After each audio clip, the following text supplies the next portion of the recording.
ओम श्री परमात्मने नमः।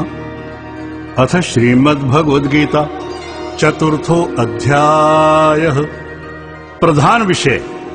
इस अध्याय के 1 से 18 श्लोक तक सगुण भगवान का प्रभाव और निष्काम कर्म योग का विषय।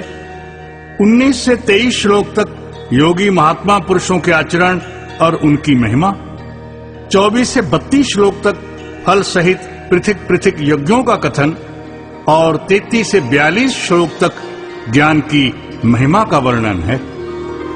श्री भगवानोवाच इमं विवस्वते योगम प्रोक्तवानहम अव्ययम विवस्वान् मन्वे प्राह मनुरिक्षवाक्वे अब्रवीत्।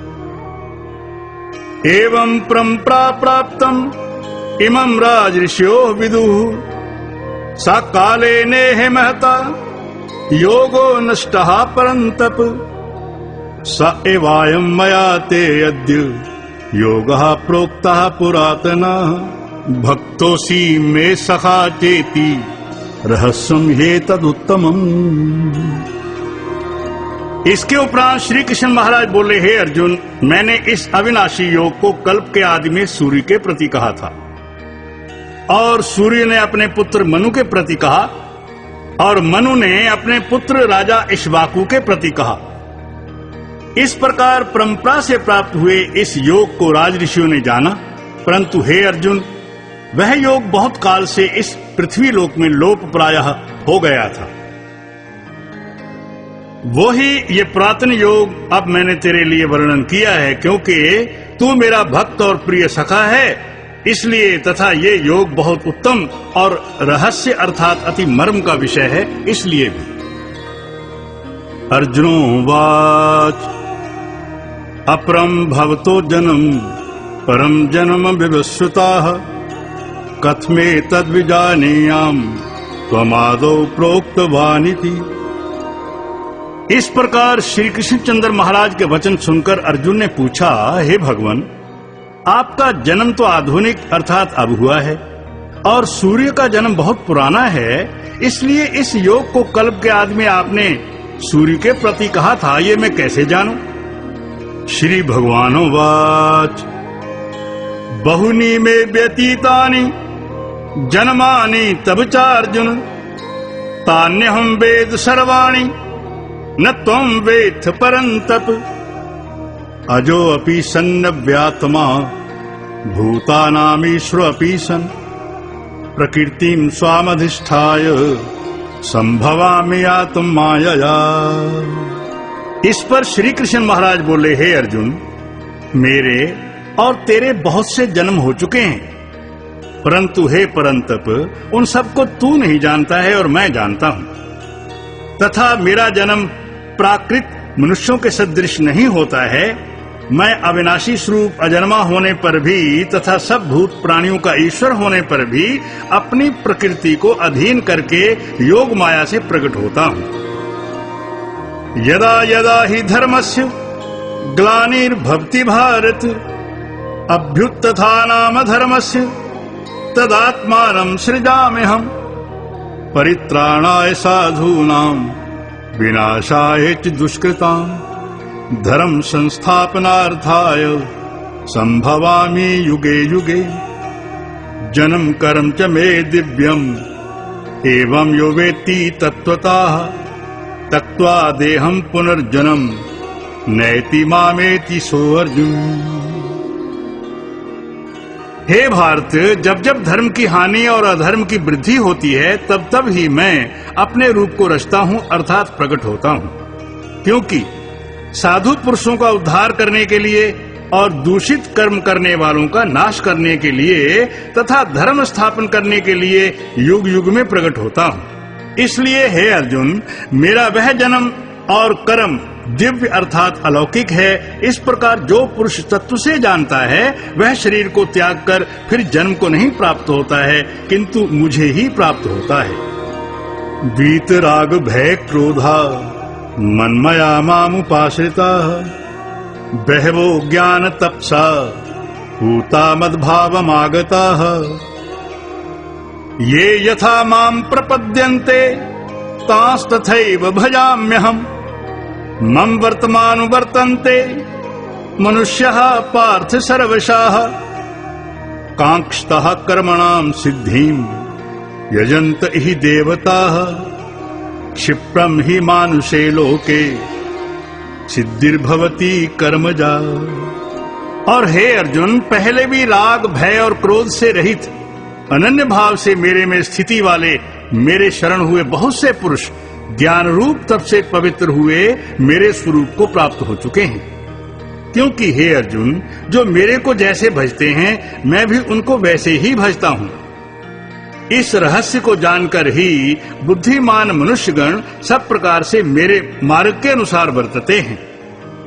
और जो मेरे को तत्व से नहीं जानते हैं वे पुरुष इस मनुष्य लोक में कर्मों के फल को चाहते हुए देवताओं को पूजते हैं और उनके कर्मों से उत्पन्न हुई सिद्धि भी शीघ्र ही होती है, परंतु उनको मेरी प्राप्ति नहीं होती। इसलिए तू मेरे को ही सब प्रकार से भज।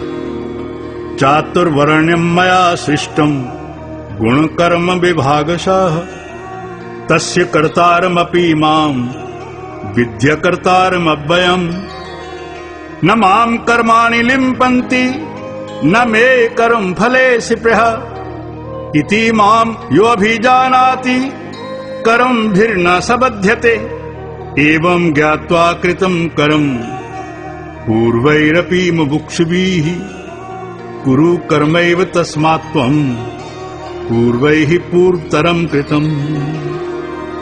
तथा हे अर्जुन, गुण और कर्मों के विभाग से ब्राह्मण, क्षत्रिय, वैश्य और शूद्र मेरे द्वारा रचे गए हैं।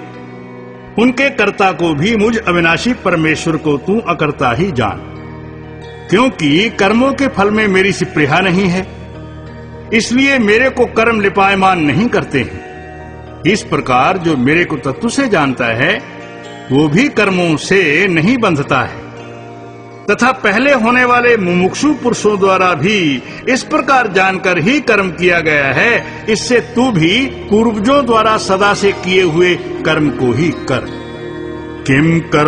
किम कर्मेति कवयो अप्यत्र मोहिताः तत्ते कर्म प्रवक्ष्यामि ज्ञात्वा मोक्ष से अशुभात्। कर्मणो ह्यपि बोधव्यम च विकर्मणाः अकर्मणश्च बोधव्यम गहना कर्मणो गतिः। कर्मण्य कर्म यः पश्येत् अकर्मणे च कर्म यः स बुद्धिमान् मनुष्येषु स युक्तः कृच्छनं कर्म कृत्। परंतु कर्म क्या है और अकर्म क्या है, ऐसे इस विषय में बुद्धिमान पुरुष भी मोहित हैं। इसलिए मैं वह कर्म अर्थात कर्मों का तत्व तेरे लिए अच्छी प्रकार कहूंगा कि जिसको जानकर तू अशुभ अर्थात संसार बंधन से छूट जाएगा।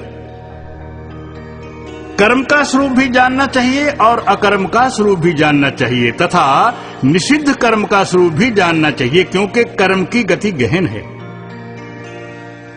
जो पुरुष कर्म में अर्थात अहंकार रहित की हुई संपूर्ण चेष्टाओं में अकर्म अर्थात वास्तव में उनका न होनापना देखे, और जो पुरुष अकर्म में अर्थात अज्ञानी पुरुष द्वारा किए हुए संपूर्ण क्रियाओं के त्याग में भी कर्म को अर्थात त्याग रूप क्रिया को देखे, वह पुरुष मनुष्यों में बुद्धिमान है और वही ही योगी तथा संपूर्ण कर्मों का करने वाला है। यस्य सर्वे समारंभा काम संकल्प वर्जिताः ज्ञान अग्नि दग्ध कर्माणाम तमाहुः पंडितं बुधाः त्यक्त्वा कर्म फलासंगम नित्य तृप्तो निराश्रयाः कर्मण्यभिः प्रवृत्तोऽपि नैव किंचित् करोति सः निराशीर्यच्चित्तात्मा त्यक्त सर्व परिग्रह शारीरम केवलम कर्म कुर्वन्नापनोति किल्बिषम् यदृच्छा लाभ संतुष्टो द्वन्द्वातीतो विमत्सराः समः सिद्धावसिद्धौ च कृत्वापि न निबध्यते। और हे अर्जुन, जिसके संपूर्ण कार्य कामना और संकल्प से रहित हैं और ऐसे उस ज्ञान रूप अग्नि द्वारा भस्म हुए कर्मों वाले पुरुष को ज्ञानी जन भी पंडित कहते हैं। और जो पुरुष संसारिक आश्रय से रहित सदा परमानंद परमात्मा में तृप्त है, वह कर्मों के फल और संग अर्थात कर्तव्य अभिमान को त्याग कर अच्छी प्रकार बरतता हुआ भी कुछ भी नहीं करता है। और जीत लिया है अंतःकरण और शरीर जिसने, तथा त्याग दी है संपूर्ण भोगों की सामग्री जिसने, ऐसा आशा रहित पुरुष केवल शरीर संबंधी कर्म को करता हुआ भी पाप को नहीं प्राप्त होता है और